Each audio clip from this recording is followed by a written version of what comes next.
Eh bien bonjour à toutes et à tous les amis, on se retrouve aujourd'hui pour une nouvelle vidéo. Aujourd'hui c'est une vidéo un petit peu différente qui sort du cadre du gaming mais qui est très intéressante.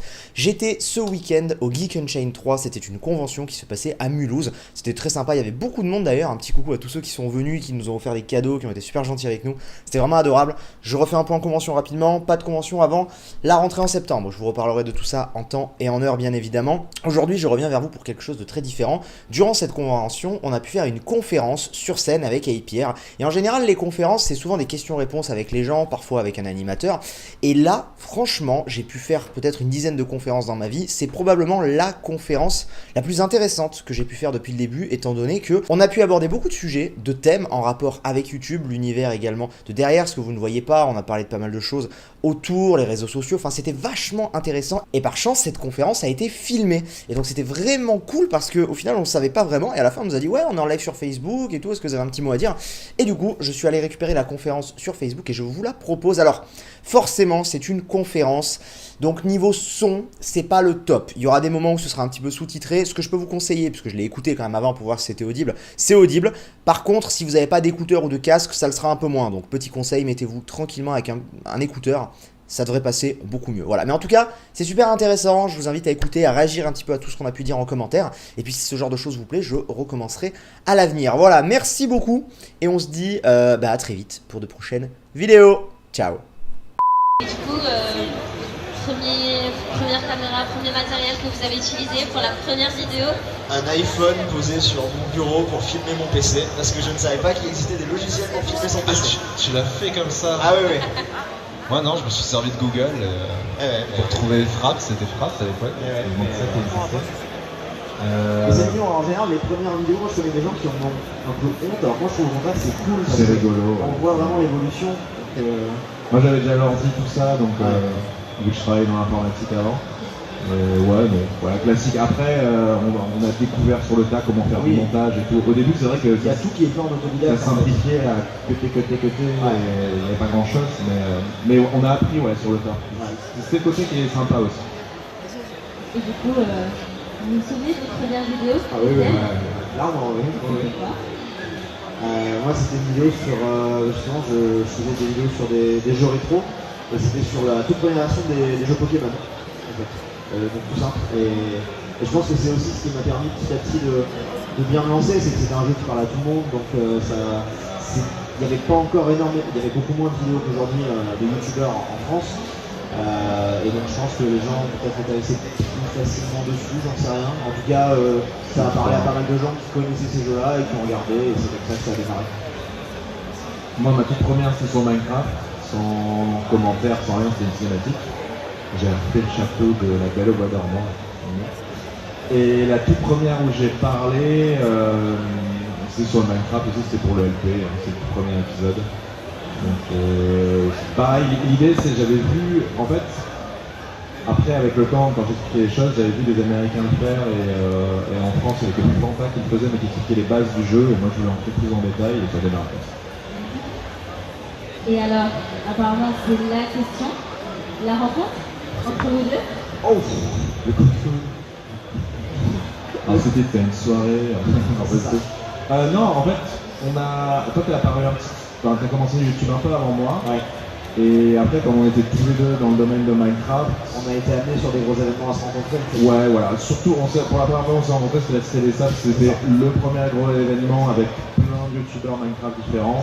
Et c'est là que moi j'ai rencontré quasiment tous les autres youtubeurs. Après, j'en connaissais certains noms, mais une différence entre connaître de noms, voir un peu leurs vidéos. Là, on jouait ensemble sur le même serveur. Oui, parce que par exemple, on se connaissait. Moi, par exemple, j'avais déjà vu ces vidéos avant. Voilà. Mais là, il y a eu une approche, et c'est là qu'on s'est rencontrés, et puis après, comme on est dans le même domaine, ça a toujours resté très proche. C'est ça.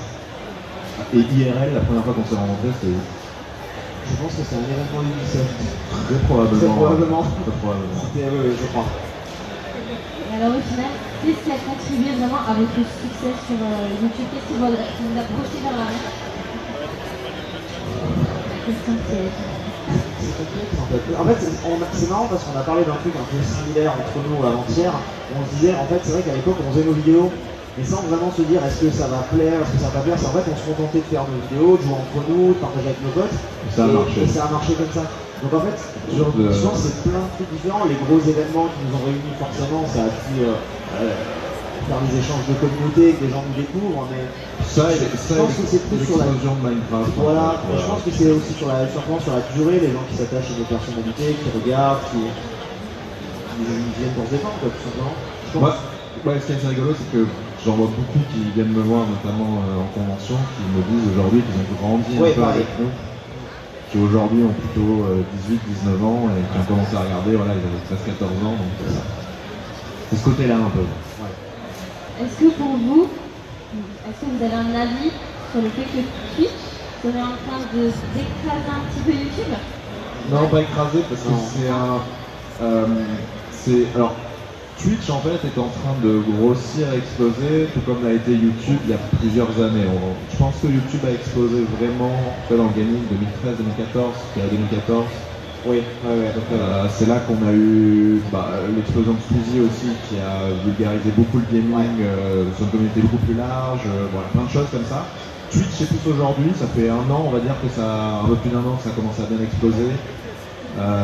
Mais ça reste différent, ça reste un média qui est différent de YouTube. C'est différent et en plus on voit que Twitch c'est vraiment pour les gamers, alors que YouTube c'est beaucoup plus large donc finalement. Oui non, tu commences à voir sur Twitch des choses plus. Au départ, mais globalement c'est plus pour le gaming. Ce que je veux dire c'est qu'effectivement on voit de plus en plus de youtubeurs qui basculent sur Twitch ou qui font 50-50, mais sur le YouTube global, c'est pas trop le cas encore. Beaucoup de youtubeurs restent sur la plateforme parce que c'est complémentaire. Ils n'ont pas d'intérêt, voilà c'est ça.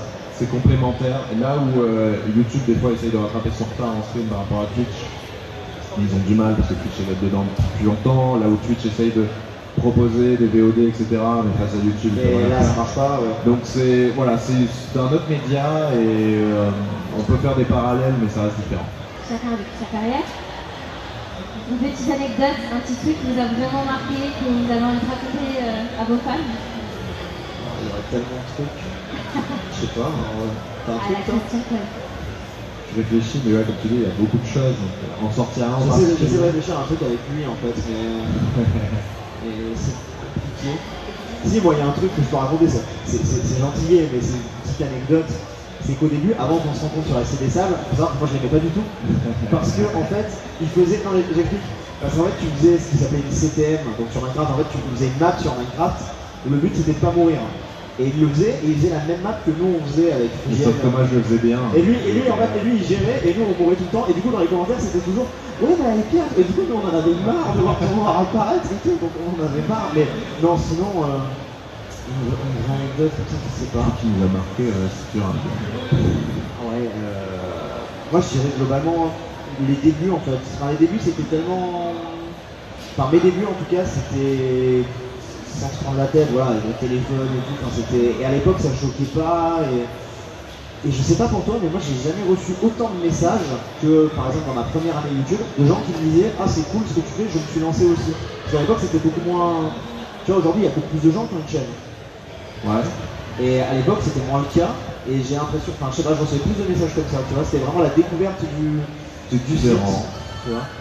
On a grandi un peu aussi avec l'explosion de YouTube, donc on a vu énormément la plateforme évoluer. Oh, oui. Donc c'est assez difficile de. Ouais, j'ai du mal à sortir des choses qui m'ont marqué en particulier. Il y a tellement de choses. Voilà, il y a beaucoup de choses. Et alors est-ce que vous avez envie de vous élargir peut-être à autre chose que des vidéos, je sais pas, toucher peut-être un autre public, ou vraiment vous voulez rester dans votre public actuel? Autre chose que des vidéos, c'est compliqué. Moi, je me suis élargi sur un autre domaine qui est sur autour de la photo, etc. Donc c'est à part, mais ça reste la production vidéo, etc. C'est quelque chose que je sais faire, etc. Puis ma communauté est là. Mais c'est très différent, pas du gaming. Sinon, globalement, je dirais aussi, même sans rentrer dans les détails, que derrière, même si tout ce que voit la communauté, c'est la façade, c'est YouTube, c'est les vidéos, etc. Derrière, nous, on a des projets aussi, bien sûr, plus d'entrepreneuriat, qui sont assez sympas parce que ça se fait en parallèle. Et je sais que si on en a, nous on en a, on en a en commun.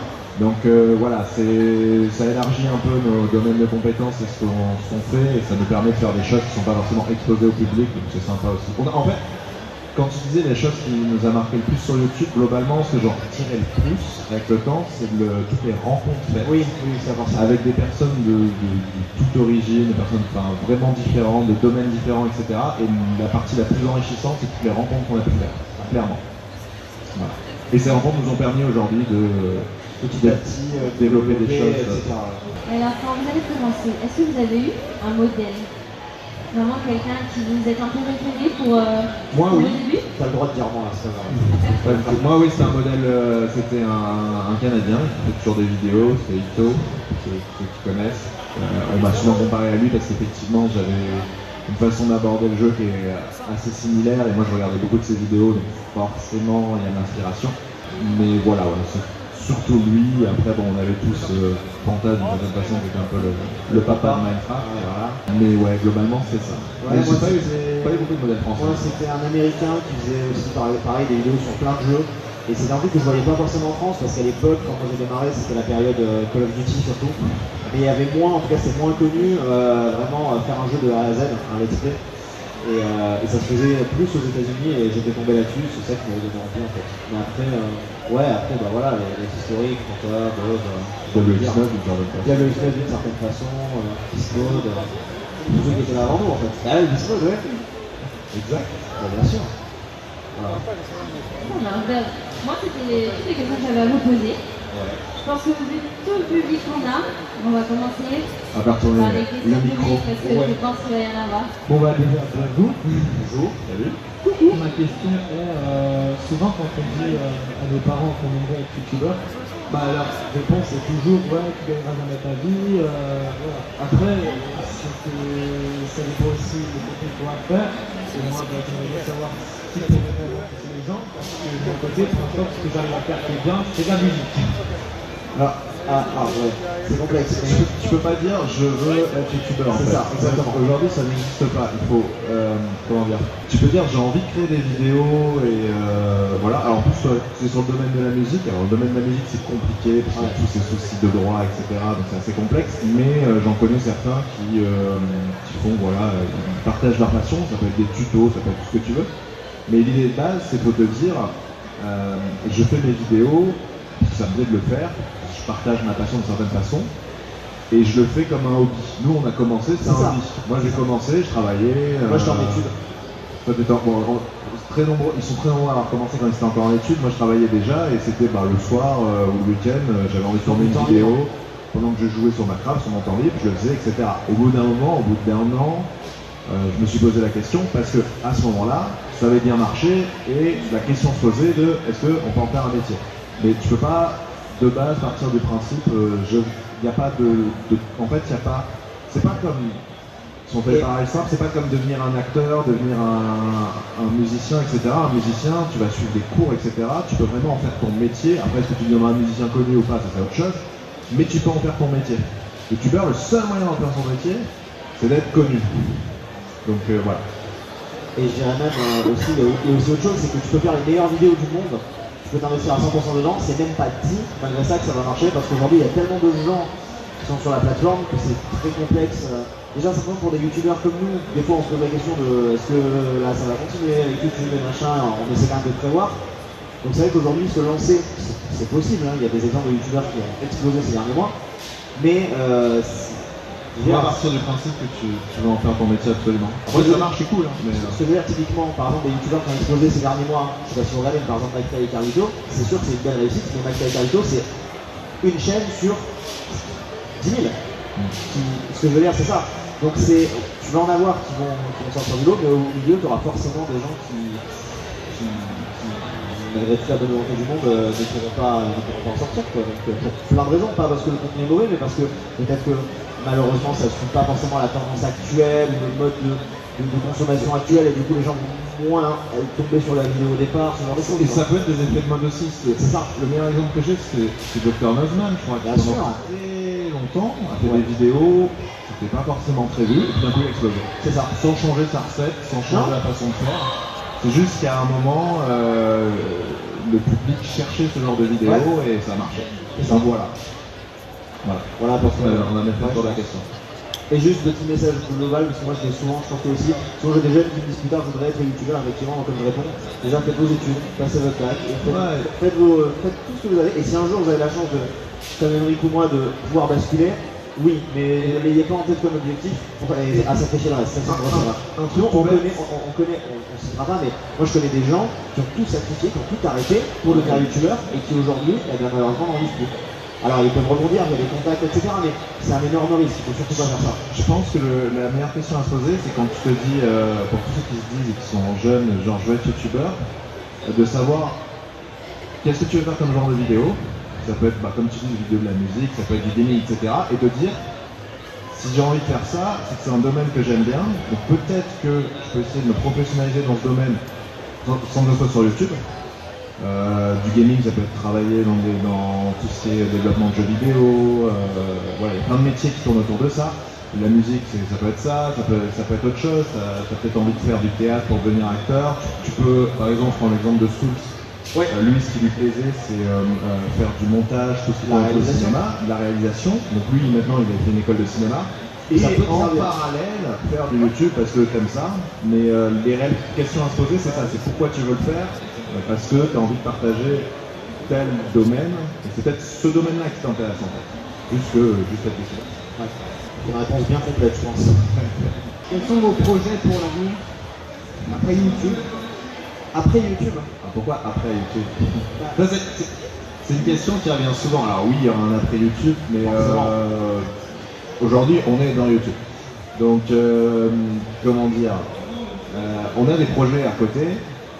Qui sont là aussi parce que aujourd'hui c'est un peu suicidaire de se dire on va reposer que sur ça. On va reposer que sur ça et puis on a l'opportunité de le faire et puis on a envie de le faire aussi. Voilà. Donc on le fait. Et c'est peut-être, pour rebondir sur ce que tu dis, c'est peut-être des projets qui, une fois YouTube terminé, seront toujours là, mais qu'on aura aussi construit grâce à YouTube en partie. Voilà. C'est difficile de se dire après YouTube, on sait pas. En fait, le plus dur dans notre métier c'est de se projeter. Et c'est très complexe. Pour plusieurs raisons.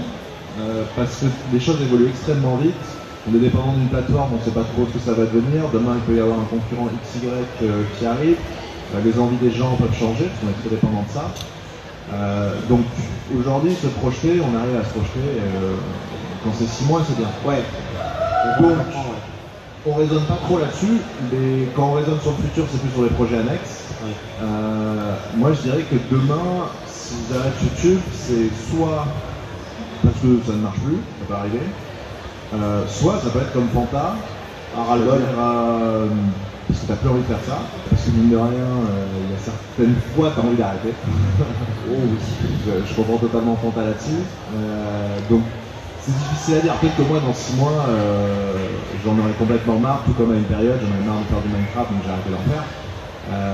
Je peux pas prédire l'avenir, donc je sais pas. Tout ce que je sais, c'est qu'aujourd'hui, cette question de qu'est-ce que tu vas faire si jamais YouTube marche pas est redondante depuis des années. Oui, forcément. Et au final, quand Minecraft marchera peu, etc. Bon, faut savoir que Minecraft n'a jamais aussi bien marché que maintenant. Disons qu'à chaque fois, on se préoccupe pas de ça et aujourd'hui, je suis pas inquiet du tout dans le sens où, comme je disais, on a rencontré tellement de gens, vraiment. Tellement de personnes, tellement de contacts que quoi qu'il arrive, on arrivera à rebondir quelque part sans aucun problème. Oui, non, franchement, oui, c'est possible. Après, voilà, c'est pas forcément l'idée de départ, mais en tout cas, non, mais on sait pertinemment qu'un jour, ça s'arrêtera parce que des personnes sont en place aussi, parce qu'on va vieillir. Parce qu'on dépend aussi de YouTube qui des fois nous fait des petites surprises. Ça, voilà, et puis parce que avec le temps, même nos envies peuvent changer. Ouais, complètement. Bonjour. Bonjour. Alors, dans le Pierre, je ne sais pas trop, j'ai vu des vidéos de force, du coup c'est du vélo. Ça va, quel serait le prochain extrait, le prochain grosse vidéo prévu pour vous dire? Le prochain extrait, je sais. Qu'est-ce qui sort? Hein? Qu'est-ce qui sort comme jeu? C'est ça. Je pense que ce sera les remakes, les rééditions des jeux Spyro à la rentrée, les nouveaux jeux Pokémon évidemment, et puis à Horizon plus lointain, les The Last of Us, ce genre de trucs quoi. Mais j'essaie de faire les jeux qui arrivent dans l'actu quoi, globalement. De mars, l'année prochaine, si je fais les autres d'ici là, voilà. Si tu tu rachetes pas. Ouais. Mais non, voilà, globalement, je vois un petit peu ce qui sort. Et puis, pour généraliser, c'est ce qu'on disait tout à l'heure, c'est qu'on fonctionne à l'envie, donc c'est clair que. Et des fois, et très souvent, il y a de temps en temps, il y a des petites pépites indépendants qui sortent auxquels on s'attendait pas du tout, parce que tu peux pas voir, il y a tellement de jeux vidéo qui sortent que tu peux pas tout voir. Autant les grosses sorties, évidemment, les jeux sont attendus, donc on sait quand ils sortent. C'est ça. Tu vois les trailers, tout ça. Mais à l'E3, ils ont annoncé la suite d'Unravel et ils ont dit il est dispo maintenant. Ouais, voilà. Tout ça, c'est le genre de truc qu'on ne prévoit pas et on fait bon, bah on le fait, on le fait pas, alors on le fait, mais c'est c'est dur à prévoir. Et sur à court terme, le prochain let's play, c'est de retour de Minecraft avec la ST mécanique, évidemment. Voilà. Mais je prévois peut-être une petite surprise pendant l'été, mais justement, c'est une petite surprise, donc on verra ça. Bonjour. Bonjour. Ma question, j'aimerais savoir c'est quoi comme logiciel de montage vidéo que vous utilisez. Alors je pense que c'est pareil pour nous deux, on a beaucoup changé, enfin beaucoup. Au tout début, j'ai fait genre 2 vidéos dessus, mais j'étais sur le logiciel de Windows, donc Movie Maker. Après je suis passé sur Sony Vegas Pro. Sony Vegas Pro, que tu as utilisé pendant longtemps, je pense. Moi j'ai utilisé Sony Vegas Pro pendant... moi pendant 4-5 ans c'est là. Pendant 4 ans, Et maintenant je suis sur Adobe Premiere, et tu vois aussi. Ouais, je suis sur Premiere parce que la seule raison pour laquelle je suis passé sur Premiere, c'est qu'avec la photo, je commence à utiliser de plus en plus Lightroom, After Effects et compagnie, et puis tout est bien intégré. Et après, j'ai envie d'en tester un nouveau dont j'ai beaucoup entendu parler, qui est DaVinci Resolve. Ouais, j'en ai entendu parler aussi. En fait, le truc qui est compliqué, pour moi, c'est ça aussi qui a fait que pendant longtemps, j'ai pas changé, c'est que, comme on disait au début, on a un peu tout appris en autodidacte. Et du coup, des fois, d'un logiciel à l'autre, c'est plus du tout. Ouais, d'un logiciel à l'autre, c'est très différent. Et du coup, faut réapprendre le truc. Un truc tout bête, genre de faire un cut ou mettre une intro au début, bah là, d'un coup, tu vas te retrouver, t'as l'impression d'être manchot, d'un coup, tu sais plus le faire. Donc, et surtout, on a tous nos templates de base, aussi. Où c'est beaucoup plus rapide. Voilà. Mais après, une fois que tu bascules, avec les raccourcis, tout ça, c'est vraiment top. Mais globalement, je pense qu'aujourd'hui, la plupart des utilisateurs utilisent Premiere. Alors c'est soit Adobe, soit il y a encore quelques sur Vegas, ou alors il y a ceux qui sont sur Final Cut aussi. Sur Final Cut, ouais. L'avantage d'Adobe, c'est qu'ils ont été assez intelligents. Les licences sont très chères globalement sur tous ces logiciels de montage. Pendant très longtemps, il fallait acheter la licence de Premiere. Et ils ont fait un abonnement maintenant mensuel qui fait que beaucoup de gens sont passés là-dessus. C'est ça. Exactement, avec des prix étudiants et tout. Ouais, voilà. Quel est le premier jeu auquel vous avez joué? Enfin, vous avez joué? Moi je sais pas toi. C'était tellement petit. Moi c'était Sonic 2 sur Mega Drive, sur mon père, et j'étais là, j'ai essayé, et j'adorais. Et après je m'étais fait dans la foulée, j'avais fait tous les Tomb Raider sur PC à l'époque, avec lui. Moi, le premier vrai jeu à moi, je dirais que c'est Zelda Ocarina of Time.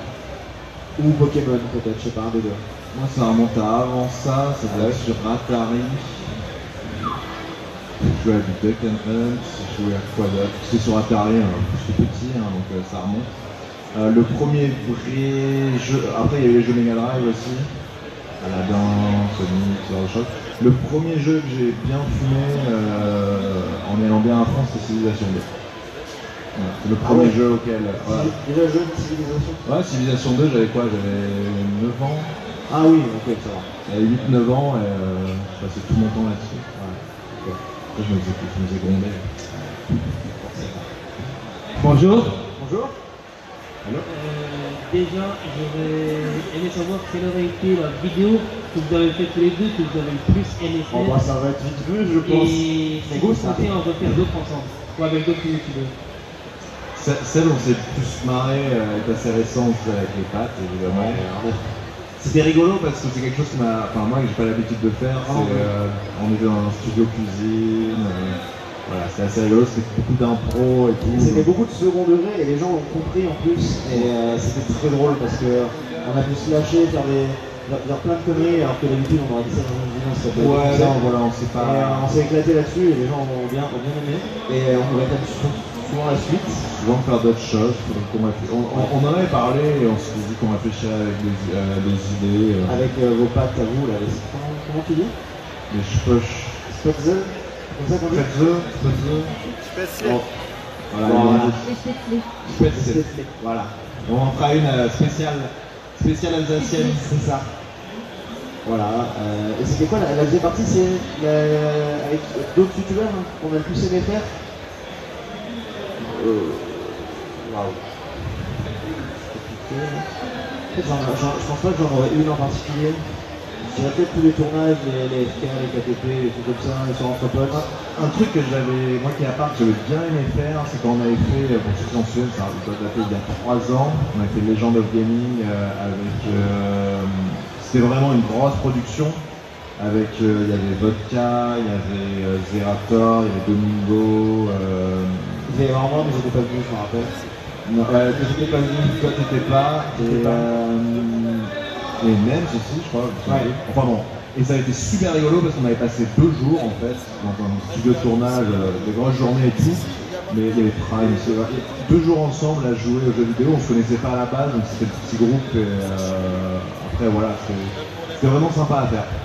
C'est des choses qui changent de ce qu'on fait habituellement, on est plutôt chez soi et même si on fait des vidéos à plusieurs, on est interconnecté mais pas physiquement présent et les tournages où tu fais un peu ailleurs et que nous, vu qu'on est dans le gaming, on n'a pas l'habitude de faire ça et c'est des tournages vraiment sympas. Finalement, il y a des tournages aussi que j'ai fait récemment, tous les tournages que je peux faire en convention, juste sans prise de tête, à l'hôtel et tout, avec les autres youtubeurs qui sont là, on se marre bien, ça reste des bons moments aussi parce que t'as pas l'impression qu'il y a une caméra en fait, tu t'éclates et voilà, t'es avec tes potes et tu délèves. Donc je dirais ça aussi. Et du coup, vous avez prévu de faire justement des vidéos prochainement avec d'autres youtubeurs, de nouveau faire quelque chose ensemble Là, ouais, enfin moi j'ai des projets vidéo avec des gens. Après là ça peut nous se faire avant l'été, ce serait cool. Avant l'été. En juillet, on va dire. Pas comme ça là sous la main, mais ça va arriver, je pense. Ouais, il y a des idées, c'est pas encore assez évolué, mais bon, sur YouTube ça peut aller très vite, je dis ça, puis dans 2 jours on va m'appeler, puis allez go, on tourne finalement. Ouais, des fois on a l'idée comme ça. Des fois il y a des trucs, c'est tourner, genre tourner, monter, uploader 2 semaines à l'avance. Enfin pour moi en tout cas, moi je sais pas, je suis moins sûr. Ça c'est un peu plus borderline.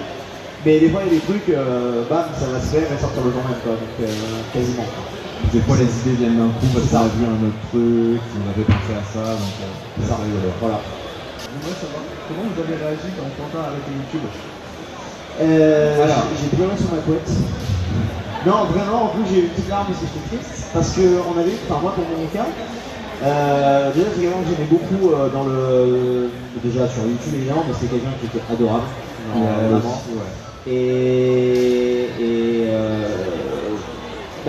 C'est-à-dire qu'il y a déjà eu des arrêts sur YouTube, mais moi perso en tout cas, un arrêt de quelqu'un d'aussi important, d'aussi influent qui a été fait là et de manière, même si on en avait un peu déjà parlé, mais là, de manière aussi brutale, quoi, c'est pas il a arrêté de poster des vidéos petit à petit, c'est vraiment stop. Ça a vraiment fait un peu un choc quoi. Pour faire un parallèle, c'est pas exactement comme Diablo qui voilà, un peu de temps en temps. Voilà, c'est ça. Ça s'est pas fait sur le long terme, quoi. C'est vraiment, il y a eu un arrêt brutal. Il l'a dit direct et ça. Et donc forcément, moi je le comprends à 100% dans tout ce qu'il dit, parce que je me suis retrouvé dans beaucoup de choses qu'il disait sur la pression, sur le fait que parfois il avait pas envie et tout, qu'il voulait pas décevoir, etc. Donc ça c'est des trucs que nous aussi forcément on vit quoi. Et après voilà, c'est tant que ça prendra pas le pas sur le plaisir, il n'y a pas de souci. Mais lui en tout cas c'était le cas, donc je pense qu'il a bien fait. Puis, on grandit aussi, maintenant il est marié, il est père de famille, donc il a peut-être aussi envie de tourner la page tout simplement. Donc moi je suis content pour lui parce qu'il fait fait ce qu'il a envie de faire quoi, et en même temps un petit peu triste de plus voir sa tête, mais bon il a fait le bon choix je pense. Moi j'étais pas surpris parce que je le savais déjà depuis pas mal de temps, on travaillait avec lui. Non, avant ça. Il en a déjà parlé il y a au moins 1 an, vite fait. Avant qu'il arrête, ça faisait déjà plus d'1 an, en tout cas moi il m'en avait parlé un petit peu en mode... Ça faisait longtemps qu'il se tapait. Qu'il avait envie d'arrêter, il avait retrouvé un nouveau format qui lui avait donné envie de continuer, qui était les matinales qu'il faisait. Donc c'est pour ça qu'il a continué plus longtemps. Et puis bon, vraiment, mais je le savais déjà depuis plus d'1 an qu'il allait arrêter, donc c'est juste une question de temps. Voilà. Mais oui, après ça fait toujours quelque chose, parce qu'effectivement pour nous c'est un peu le papa comme on disait tout à l'heure. Pour moi en fait c'est ce que je disais dans un tweet, c'est que je suis d'accord avec mon père, mais pour moi je pense que globalement par rapport à l'aura qu'il a eu, l'impact, même sur la durée, parce que je parle d'un Diablo 9 mais qui finalement on se souvient beaucoup de lui mais qui est resté beaucoup moins longtemps. Ouais. Pour c'est la durée, pour moi, c'est aussi Fanta, c'est peut-être aujourd'hui le youtubeur gamer l'explosion de notre style le plus connu, tu vois. Il a fait naître aussi, je dirais, de toute façon, beaucoup de youtubeurs. Ouais. Moi, aujourd'hui aussi, si j'ai explosé, c'est grâce à lui. Il m'a vu quand j'étais tout petit. Moi, à un moment, il m'a mis en avant aussi, Frigial aussi, voilà, Kigard, je sais plus, mais Bob, d'une certaine façon, évidemment. c'est grâce à Fanta aussi. Donc, ouais, même il a fait des vidéos récemment avec Jean GD, enfin, il s'est jamais privé de faire des vidéos avec d'autres gens sans les apprécier, quoi. Ouais. Donc voilà. Après, il est pas mort, il va bien. On dirait que... Je pense qu'il va mieux aujourd'hui. Je pense qu'il va beaucoup mieux, ça lui a fait du bien. Bonjour. Bonjour. Je voulais savoir, c'est quoi vos coups de cœur de vos jeux vidéo par rapport à ces dernières années? Zelda, The Last of Us, Mario Odyssey, j'ai bien aimé. Voilà. Ces dernières années, c'est là. Ouais, c'est large en fait. On va dire à partir du moment où j'ai commencé. Skyrim, ça peut être ces dernières années aussi. Coup de cœur, c'est compliqué à dire. Le jeu clairement sur lequel moi j'ai passé le plus de temps, c'est Minecraft. Voilà. Ah oui, si tu considères ces dernières années aussi, oui. Les jeux qui m'ont le plus marqué, Assassin's Creed 2 avec les suites. Et Firewatch aussi. C'est vraiment bien. Ces jeux, pas mal de jeux aussi qui sortent vraiment de l'ordinaire, dont t'as pas l'habitude. Moi, j'ai des petites aliens un petit peu vidéoludiques, il y avait Limbo aussi, il y avait Ori. Voilà, un petit peu cette truc-là. Et puis les jeux narratifs aussi, parce que ça raconte des histoires, donc forcément. Souls, Heavy Rain, 2-3 récemment. God of War, plein de jeux. Voilà, moins les AAA globalement. Moi je pense que si je devais en citer qu'un, par rapport on va dire au fait que je l'attendais pas, je dirais The Last of Us. Parce que c'était pas une licence qui était connue d'avant, tu vois, genre c'est arrivé et pour moi ça reste un chef-d'œuvre quoi. Je dirais The Last of Us. Voilà. Du coup, une dernière question? Déjà? Ouais. Ils peuvent venir vous rencontrer. Sur mon planning il y a écrit 14h. Après, de toute façon, on est en dédicace. Oui, on est juste là. C'est ça. C'est temps de poser la question au téléphone. Très bien. Oui, c'est vrai qu'on est un peu long peut-être pour répondre. C'est complet? Bon, très bien. J'ai l'habitude de parler. Bonjour. Bonjour. Alors la question c'est par rapport à ces phénomènes qu'on a depuis quelques années avec l'ouverture de l'internet, chacun peut donner son avis. Ouais. Et forcément vous êtes victime, j'imagine, par moment, et en tout cas concerné par les rageux d'internet. Et comment vous gérez aujourd'hui ces gens qui donnent leur avis sur tout et qui sont forcément pas en accord avec vous? Ils bloquent. Non, alors en fait, pour faire simple, je pense qu'en fait on nous, a pris l'habitude. d'une certaine façon, les réseaux sociaux, comment ça fonctionne? Tout le monde donne son avis, plus ou moins violemment, mais quand t'es connu, t'as pas le droit de donner ton avis. C'est ça. Pour faire très simple. Donc ça on l'a appris avec le temps. Et même si tu donnes pas ton avis, on va te le reprocher aussi. Ouais, tu as les deux quoi discours. qu'il arrive. Tu as le discours, si tu réponds, c'est ah bah non, t'as pas le droit de te jeter sur lui avec ta communauté, et si tu réponds pas, c'est bah il répond pas, il a fait la grosse tête, Voilà. il ignore. Non mais globalement ça fait partie de notre métier, c'est de la com de façon simple. Par rapport à tout ce qui est répondu, soit c'est constructif, soit ça l'est pas. Quand c'est pas constructif, ça ne mérite pas de réponse. Quand ça l'est, on essaye d'une certaine façon De le prendre en compte ou de répondre. Globalement, je pense que tous les youtubeurs de toute façon font très attention à leur communication parce que après, ça part du temps en vrille, c'est un problème d'être exposé. On avait moins ce souci-là au tout début, je me souviens. Au début de Twitter, il n'y avait pas ces problèmes. Et disons qu'en fait, ça c'est un truc, c'est comme le montage, c'est comme tout, c'est un truc qu'on a appris au fur et à mesure du temps. Ouais. Parce que. Toi, tu l'as bien appris.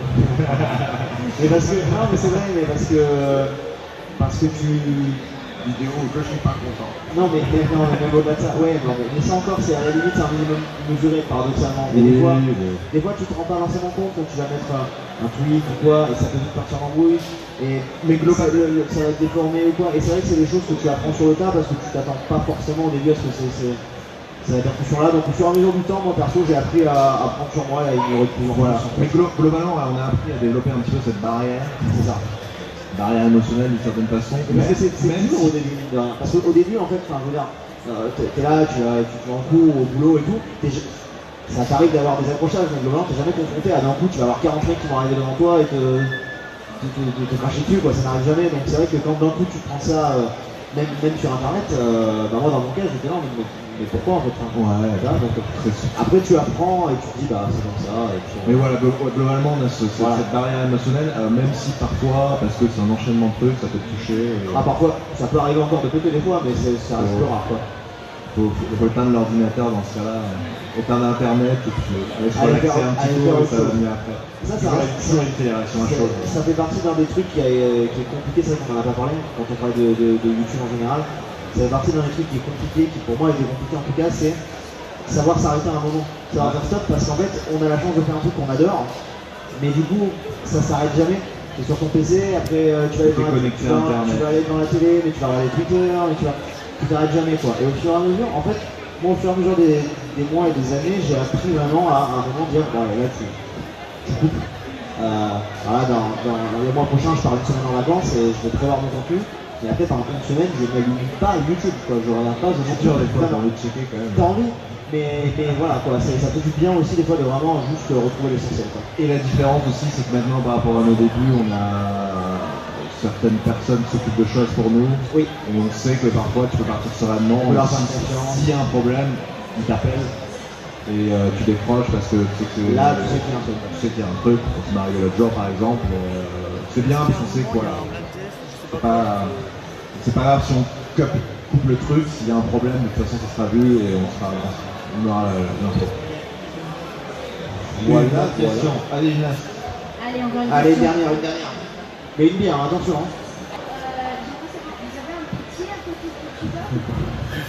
Alors, lui, il a jamais eu de métier. C'est pas vrai. C'est pas vrai en plus. Non, ça prend beaucoup trop de temps aujourd'hui, donc c'est notre métier. On entreprend des choses à côté, comme on disait, mais c'est pas au fait de métier. Moi, j'ai travaillé pendant 5 ans dans le privé et j'ai quitté quand YouTube a pu devenir mon métier. Parce que c'était trop, je ne pouvais pas faire les deux en même temps. Donc voilà, j'ai arrêté à ce moment-là et depuis 2013, je suis à temps plein sur YouTube. Ça fait 5 ans. Moi, dans mon cas, quand j'ai démarré YouTube, j'étais encore en études. Ce qui fait que je faisais ça en parallèle, j'ai jamais voulu mettre ça de côté, bon, de toute façon ça ne permettait pas d'en vivre à l'époque. Donc j'avais des petits boulots à côté. Mais ensuite j'ai attendu de finir mes études. Et là de me dire bon, un peu comme toi, seulement j'étais à croiser du truc, je me suis dit là il y a moyen.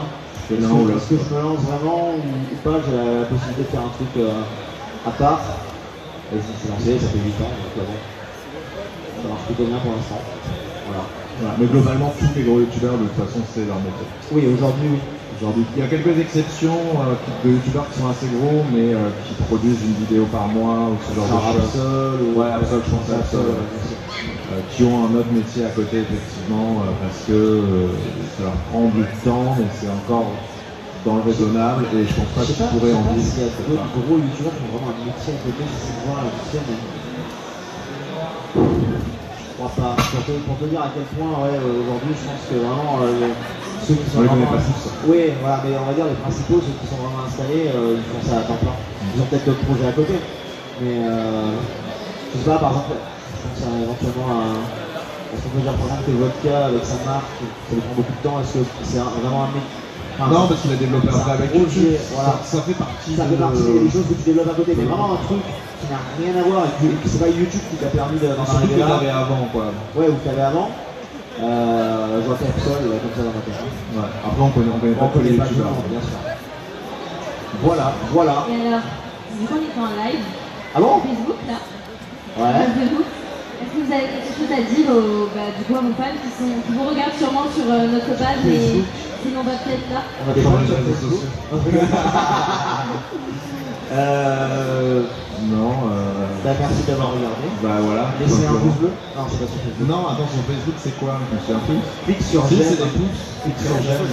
Non, mais ouais, like notre page.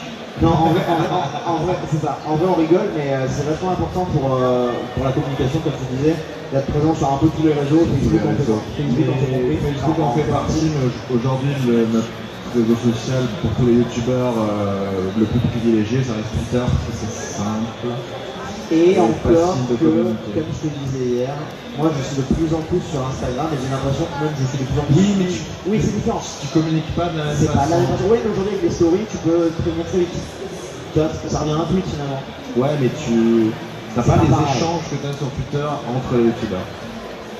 Ah non, il y a pas les dramas. Non. Les dramas ils sont que sur Twitter. Mais faut aller Je sur sais pas, il y Twitter. a peut-être des dramas de Non, youtubeurs. après il y a sur Snapchat, mais ça c'est Je encore pense autre chose. qu'il y a des dramas de youtubeuses beauté sur Instagram. Mais bon, on en parlera pas. On les voit pas publiquement, je crois pas. Moi tout ce que je sais c'est que toutes les youtubeuses beauté sur Instagram sont véganes. En tout cas c'est Ouais, on va s'arrêter là. Allez, Je sais pas si c'est. Voilà, on rigole, on rigole, on rigole. bien sûr. On aime bien titiller un petit peu comme ça. Ouais. Voilà. Et Facebook on s'en est servi un moment, mais Moi je m'en sers toujours, mais c'est vrai. moi je trouve que en fait les outils en tant que créateur, les outils proposés sur Facebook sont pas adaptés. Pas au top. C'est pas la plateforme la plus pratique. c'est sûr. Voilà, c'est pour ça qu'on s'en est intégré. D'accord, bah, merci beaucoup à vous pour toutes vos réponses. Pas de Le public soucis. était content. Oui. On n'attend pas. Et du coup nous on va aller au Ouais. dédicace juste là à côté, donc Exactement. on se retrouve là. Voilà, donc vous pouvez les retrouver sur les faces invités. Je pense qu'il y en a qui étaient peut-être déjà. En tout cas, merci encore à vous, vraiment. Bah merci. Et C'était bonne cool. intervention. Merci beaucoup. Non. Vas-y, c'est 2013 ça. Mais non. Arrête avec ça.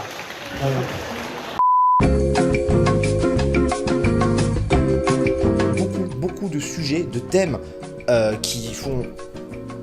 Il y avait les pompiers. Bord avec YouTube, on a pu aborder beaucoup de sujets Putain, j'y arrive pas. Et par chance, cette conférence a été filmée. Putain, mais genre c'est la pire introduction de ma vie, y a tout qui est contre moi. Ah. Pardon. Et par chance, cette convention... Putain. Et par chance, cette conférence a été filmée. Et donc c'était vraiment cool parce qu'au final, on ne savait pas vraiment. Et à la fin, on nous a dit, ouais, on est en live sur Facebook et tout, est-ce que vous avez un petit mot à dire ?